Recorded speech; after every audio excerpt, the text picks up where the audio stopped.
په 13 مارچ کال 2018 په پرایمري میډل سکول خانپور کوزدیر کې د نتیجې په موقع د یو خوندورې دستوري تابعه وشوه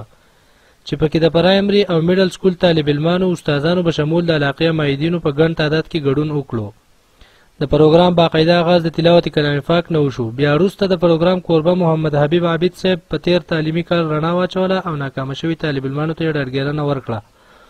د ګورنمنت میډل سکول خانپور هیډ ماسټر جناب سکندریار صاحب راغلو میلمنو شکریا ادا کړه او د سکول د بلډینګ د نشوالي او نورو پیښو ستونزو ذکر یې وکړو او د علاقې مشرانو ته یې خواست وکړو چې د دې مسلو حل کولو او د بچو د مستقبل روښانه کولو کې دې زموږ ملاتړي وکړي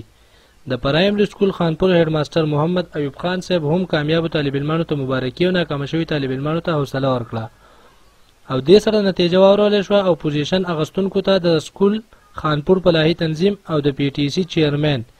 جناب کریم الله صاحب له اړخه انعامونه ورکړل شو اخر کې جناب سکندریار صاحب والدینو نه داخله مهم کې تعاون درخواست او بیا یې د الخیام نیوز او پی ټي سی چیرمن شکریا ادا کړ